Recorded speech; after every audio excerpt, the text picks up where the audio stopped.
Pelusa, a todo el equipo, un placer compartir nuevamente contigo y sobre estos temas que siempre nos importan y nos sensibilizan y transmitir un poco a nuestra sociedad. Tristeza, impotencia, en qué estamos fallando todo el tiempo, y este año leemos violencia, violencia y violencia. Y va a seguir sumando el tema de la violencia, porque qué es lo que está pasando es la falta de educación. Una falta de educación que no es una opción, sino un imperativo en nuestra ley, la ley 5777 de protección integral a las mujeres contra toda forma de violencia, donde compele al Ministerio de Educación a incluir en la currícula todo lo relacionado a los derechos humanos de las mujeres y a la igualdad entre hombres y mujeres, que es un principio constitucional desde esta nueva constitución que tenemos y donde debemos empezar a cultivar y a desaprender esa cultura de la violencia contra las mujeres que atenta contra su dignidad, que la menoscaba y que la considera inferior al hombre. No es una guerra contra el hombre, es sencillamente visibilizar estas desigualdades y estas discriminaciones que imperan en nuestra sociedad. Como abogada, ¿cómo estamos nosotros como país con respecto a otros en América del Sur, no sé, Europa?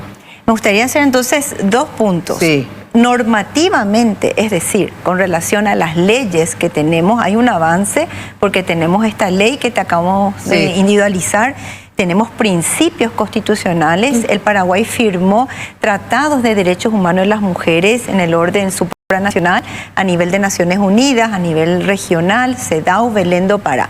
Ahora bien, la normativa que ha avanzado no va acompañada de la ciudadanía ni del Estado garante. ¿Y qué quiero decir con esto? Que si bien hay estas leyes, lastimosamente los operadores del sistema, tanto de la prevención como de la persecución, no van avanzando al ritmo que avanza la normativa. Ahí es donde se falla. Esa es la falla, lastimosamente, la falta de capacitación o lo que es más trágico, profesionales, tanto públicos del sector público como del sector privado, que conocen la ley, no la aplican, no la utilizan, no se tiene a la vista y se sigue culpando a las mujeres de la violencia que padecen. Acá nomás en la Argentina vemos todo el tiempo los noticieros, igual que nosotros. Así España, mismo. México. Sí. Estamos así de violentos en todo el mundo, de los varones contra nosotras. Y desde el 2013, la Organización Mundial de la Salud declaró esta situación como pandémica. Así es. Y donde la vacuna principal es la educación, Pelusa.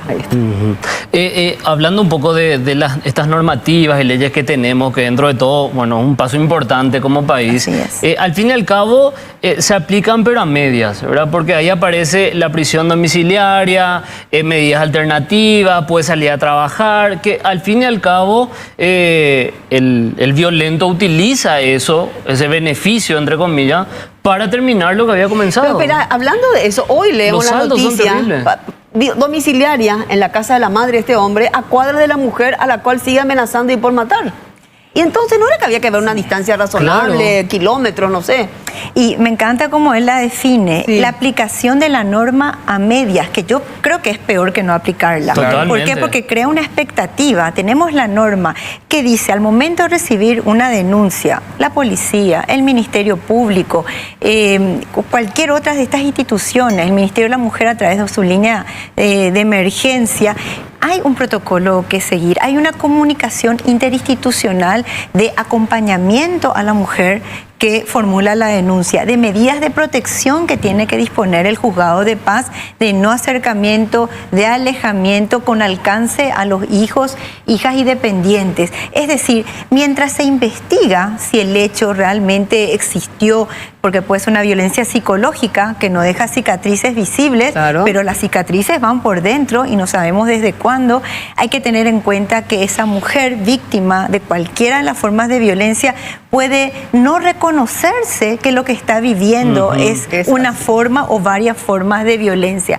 Entonces, esa carga probatoria de a ver qué dice la víctima es lo que no podemos seguir sosteniendo.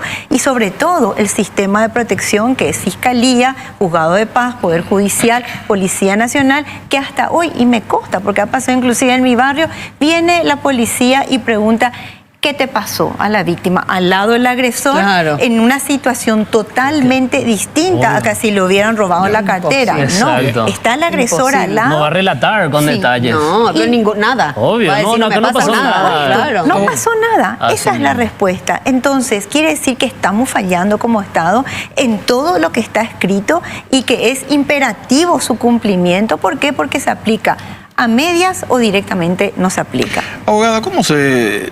Le voy a dibujar el caso. Pongámosle que el hombre la agrede a la mujer hace la denuncia y después se arrepiente y quiere retirar la denuncia. ¿Eso se puede hacer o una vez hecha la denuncia ya continúa? Quiero puntualizar dos cosas. En primer lugar, el final. El hecho de violencia contra la mujer en el ámbito intrafamiliar está tipificado, ese es un término procesal penal, es decir, que figura en nuestro Código Penal como una conducta que merece una sanción y que debe perseguir el fiscal de oficio. ¿Qué quiere decir eso? Que no depende de la denuncia. Una vez que toma conocimiento por cualquier medio de oficio, no tiene que esperar que la víctima denuncie. De oficio tiene la obligación de investigar y de realizar actos de investigación. Y mientras tanto el agresor, ¿a dónde se lo envía?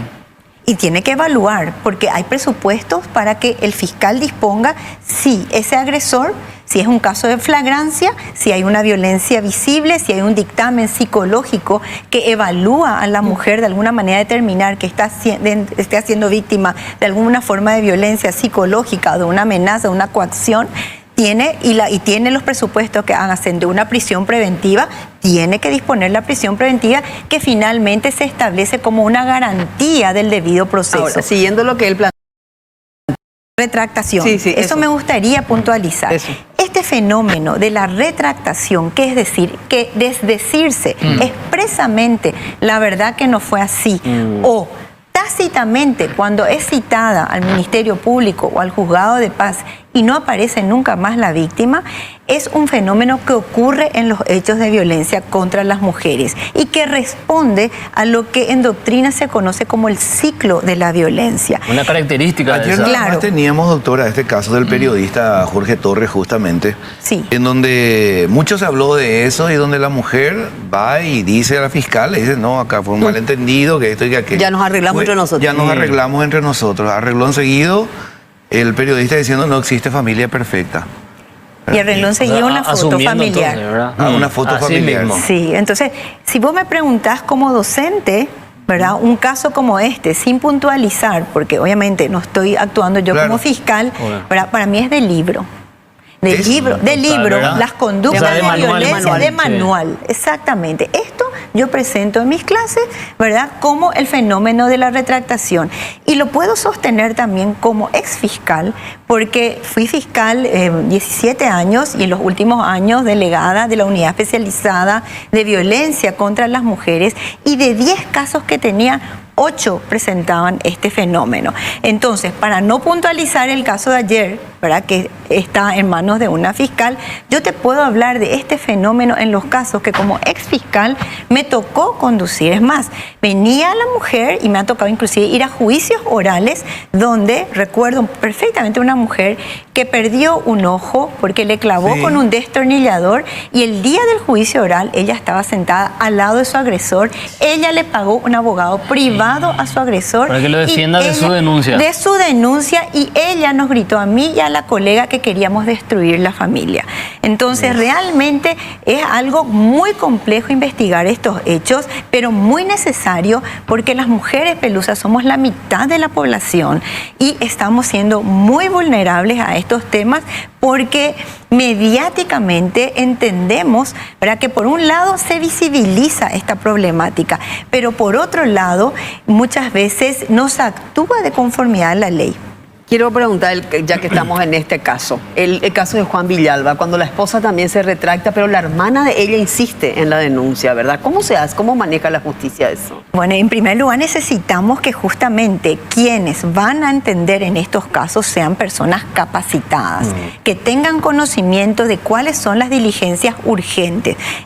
Te voy a dar un ejemplo general, para no opinar sobre casos particulares, puesto que no conozco el fondo y no quiero ser imprudente también, porque imagino que hay un trabajo responsable de parte de las autoridades para determinar si estos hechos existen y quién es el culpable y se merece una sanción. Pero en líneas generales, recibida la denuncia, y te hablo de un protocolo interinstitucional, Fiscalía, Policía, Ministerio del Interior, Ministerio de la Defensa Pública, Ministerio de la Mujer, tienen que actuar conjuntamente. Recibe la denuncia la fiscal, en las 24 a 48 horas ella tiene que tomar la declaración. Si fue un caso donde intervino la policía, ¿verdad?, ante un llamado del 911, no se pueden retirar esos oficiales hasta tanto declaren en la fiscalía. No pueden venir después de 2 meses. Eso es la hipótesis. Eso está en los protocolos. Eso ahora, está en los que protocolos. se cumplan es otra cosa. En el caso de la fiscalía, el protocolo debe ser cumplido porque está por resolución. Abogada, y le voy a dar vuelta a la moneda. El caso de las mujeres que denuncian, que hacen denuncias falsas. Ay, Jorge, sí, yo también quiero hablar de eso. Por ejemplo, abogada, con toda la experiencia. Sí. No puede ser falsa, pero hay parejas tóxicas en donde ella también tiene un carácter fuerte o personalidad o como le llamemos. O ella es la violenta, ¿verdad? O es la violenta, es la agresiva y él dice, yo me atajé, yo le tuve que atajar y a ella le quedó, pero él tiene un arañazo, pero nadie cree en esa situación. Y volvemos a lo mismo, la necesidad de contar con profesionales, con operadores del sistema, con fiscales y con auxiliares de la justicia capacitados, médicos forenses que conozcan lo que es el protocolo de investigación en hechos de feminicidio, psicólogas forenses. El sábado estuve capacitando a un grupo grande de psicólogas de la Sociedad Paraguaya de Psicología, donde ellas sostuvieron que no puede haber una psicóloga que no esté capacitada para entender estos hechos y poder determinar a través, ¿verdad?, de su expertise la verosimilitud de las declaraciones que toman. Psiquiatras forenses también, porque el Departamento de Psiquiatría Forense del Ministerio Público tiene profesionales también capacitados para determinar. Abogada, acá tuvimos sentados casos en donde viene ella llorando y diciendo que él era violento, qué sé yo, qué sé cuánto, lo termina enviando preso y después él demuestra que no. Y él viene seguidamente al salir de la cárcel a sentarse acá a contar que dicen que hay un guardia que vio, por ejemplo, que ella se pegó, ella se flageló, pero la justicia le creyó a ella, por supuesto. Y hay que llamarle la atención a la justicia en estos casos. Yo lo que no puedo hacer es decirte generalizar, pero sí te puedo decir que las cifras de violencia marcan una tendencia y alto porcentaje de mujeres víctimas reales de esta agresión, porque es una cuestión estructural que tiene que ver con la cultura que hay que deconstruirla. Y por otro lado, en lo que hace denuncia falsa, es un proceso que también debe probarse que esa denuncia es falsa. Pero no se puede decir, pasaron 2 años. La jueza Teresita Lichi también nos ha dicho acá, yo no puedo enviar a la cárcel a todos porque hay mucha falsa. Pero fíjate que la cuestión al fin y al cabo puede llegar a una misma conclusión. O sea, no hay una... Bueno, si bien ya hubo casos de sentencia así firme en contra de feminicidas o violentos hacia la mujer, no hay tampoco así un caso de jurisprudencia, una mujer que haya hecho una denuncia falsa para que la persona que está inventando sepa las consecuencias, así como para el violento también sepa las consecuencias. Una penalidad para el... Exacto, o sea, entonces vos decís, no, mira este caso, ella inventó, se comprobó que inventó todo y esta fue el castigo que recibió. Tampoco tenemos eso, o sí hay... particularmente a mí nunca me tocó llevar, pero acá Pelusa dice que vino una persona y hay que ver si... No, yo me refiero a una sentencia de un juez que haya determinado que efectivamente una mujer inventó o realizó una denuncia falsa. Sí, denuncia falsa que tenga consecuencias, pero acá no, él salió, ya está feliz porque salió de la cárcel y volvió, no quiere volver a someterse al sistema. Yo nada más, ¿verdad?, como observadora y estudiosa de este tema que realmente me compromete. Ya no estoy en la función pública, pero sigo realmente trabajando en este tema desde la cátedra.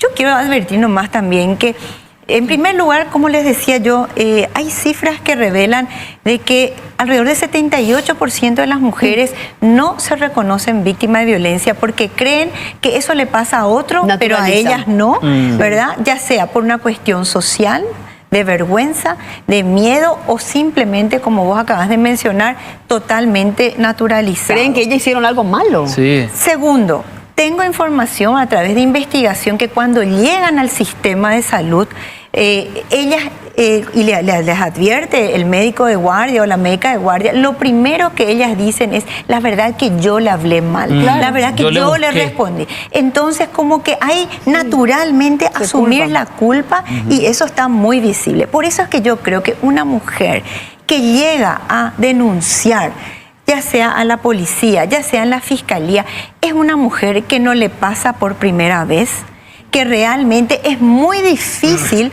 Puede haber, no voy a decir categóricamente porque hablamos de, obviamente, de seres humanos sociables, ¿verdad? Que puede ser que haya una persona que realmente estratégicamente pueda que, por algo la misma ley dice que pueden ser agresores hombres y mujeres inclusive. Pero yo creo que llegar a la instancia de hacer una denuncia, de llamar, de pedir ayuda, es una instancia ya que en el ciclo de la violencia se conoce como la segunda fase, que es la explosión. Liliana, por eso la gente que toma esa denuncia es muy importante. Porque Exacto. Esta mujer ya tuvo que haberlo pensado mucho, aguantado mucho y llegar a ese camino que le cuesta por las consecuencias que vienen luego, porque a lo mejor ella dice, se va a ir a la cárcel, ¿quién me va a mantener? ¿Quién va a mantener a mis hijos? ¿Qué va a pasar de mí? ¿Qué sé yo? Él es muy importante quien toma la denuncia, quien la escucha y con cuál es el respeto de creerle a esta mujer. Así mismo, y mientras eso no sea, mientras no haya un programa, porque esto también quiero puntualizar, Pelusa, la ley establece lo que se llama la reeducación de la persona agresora.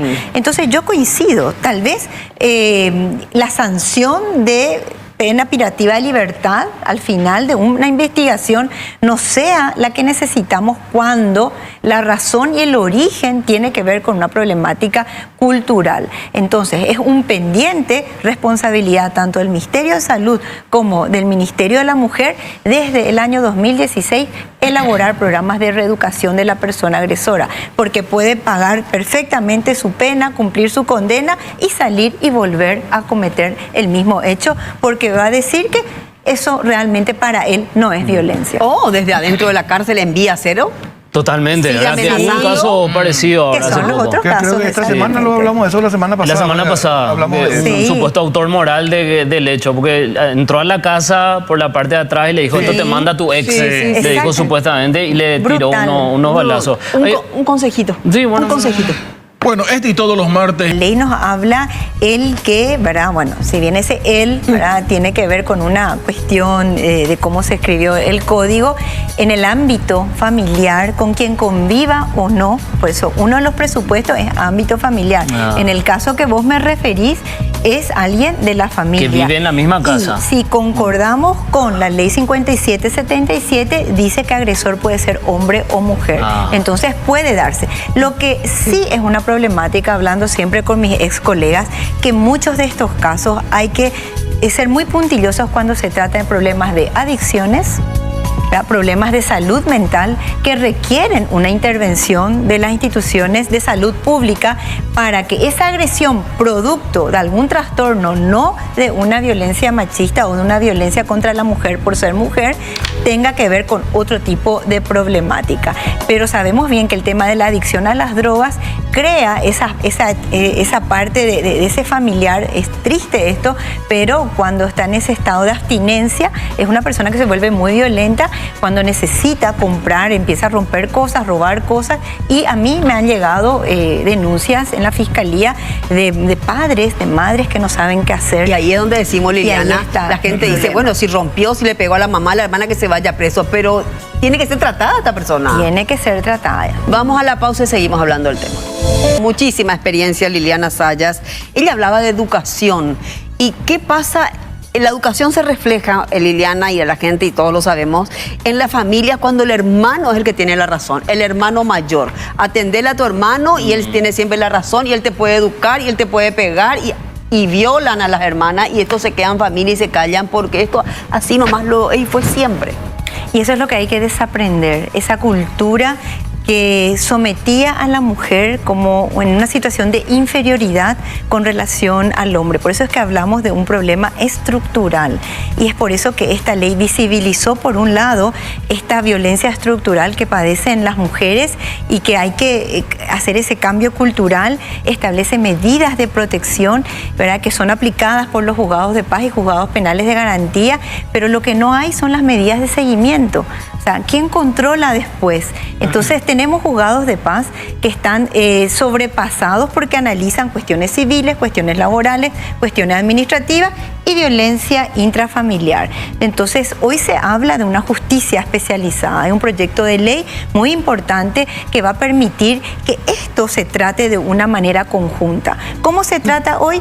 Acá te vas a denunciar violencia intrafamiliar, a otro fiscal te vas a denunciar incumplimiento del deber legal alimentario. En el juzgado de la niñez, un régimen de relacionamiento y un régimen de alimentos. ¿Qué hace el juzgado de la niñez? Dicta un régimen de relacionamiento del padre agresor con los hijos y acá hay una medida de no acercamiento a la casa. Entonces es desgastante, totalmente. Es contradictorio, ¿verdad? Y violenta a las mujeres, y eso es lo que llamamos una violencia institucional, que probablemente pueda ser subsanada con, así como hay una justicia especial para los delitos económicos, delitos antisecuestro, estos crímenes. Bueno, hoy en día la violencia intrafamiliar también es un crimen, el feminicidio es un crimen y debe ser tratado con especialidad como las otras problemáticas, puesto que esto sí afecta a la mitad de la población, reitero. Un caso que pasa bastante y tiene relación con el mensaje que acaban de enviar. Te voy a leer el mensaje y después te planteo el caso. Dice, hola, María te saluda. Mi excuñada que vive en España vino en marzo y me denunció por violencia y yo ni su número tengo, dice. Me hizo denuncia falsa para sacarme de la casa, dice, y ojalá se determine y pague esa injusticia, dice. Y es lo que sucede bastante también, o sea, una discusión, ¿verdad? No sé si hay violencia o no, llama al 911, automáticamente viene, lo detienen ya al hombre, pero había sido en realidad, querían sacarlo de la casa, o sea, que ya no quería la mujer que él viva en esa casa. Esos casos, ¿cómo se debe resolver? ¿Cómo se hacen esos casos? Y bueno, eso es un caso que tiene que ver con una cuestión civil, por lo que me estás planteando, tiene que ver tal vez en un juicio sucesorio, tiene que haber especialidad. Lo que pasa es que lo que se dice básicamente, ¿verdad? Y tal vez tiene un doble sentido eso muchas veces, que las mujeres utilizan eso, la ley esta de protección a las mujeres como garrote para sacarse de encima o para solucionar ciertas situaciones. Como sacarlo de la casa o como ese tipo de cosas, ¿verdad? Un castiguito. Por supuesto, también hay gente que utiliza ese discurso como para desmeritar el derecho que tienen las mujeres, pero de que es una realidad, también es una realidad. Sin duda, no voy a ser categórica en que todos los casos son de esta manera, porque como fiscal me tocó también entender casos de familia que se peleaban por los bienes en el marco de un juicio sucesorio, tal vez mal asesorados por algún abogado, le dicen los mismos abogados, anda a denunciar violencia familiar y así esto presentamos en el juicio sucesorio.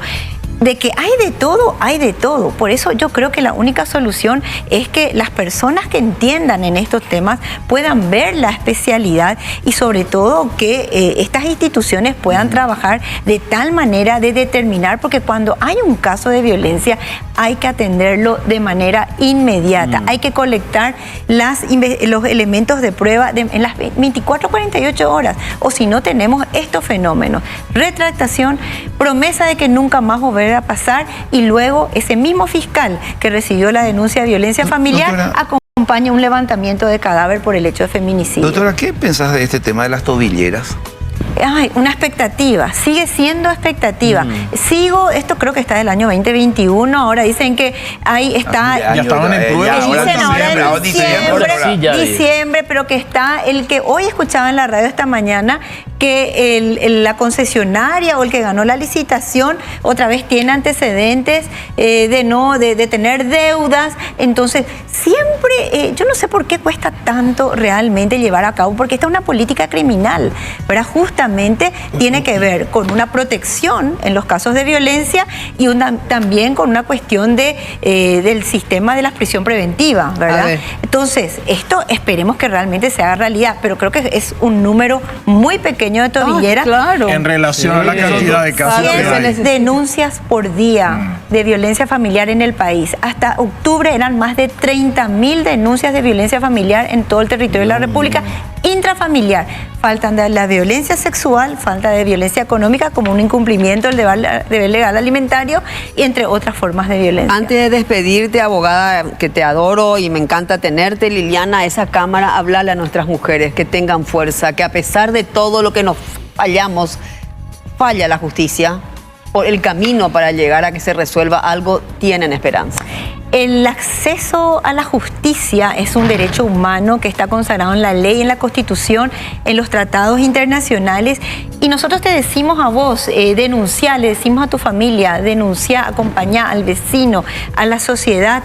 Pero ese acompañamiento tiene que ser también por parte del Estado. Yo quiero realmente, Pelusa, algún día llegar antes de que estos hechos lleguen a la justicia. Cuando llegan a la justicia el hecho ocurrió, entonces estamos fallando. Si vos me preguntás hoy, estamos aplazados en las políticas públicas de prevención, ¿verdad?, que previenen estos hechos y que vulneran a nuestras mujeres una vez que ocurren por ese sistema y ese largo camino crítico que recorren las mujeres en la búsqueda de la justicia y de la paz dentro de sus propias familias y de su derecho como personas, no como madre, hija, hermana, sino como personas que forman parte de nuestra sociedad. Gracias por venir.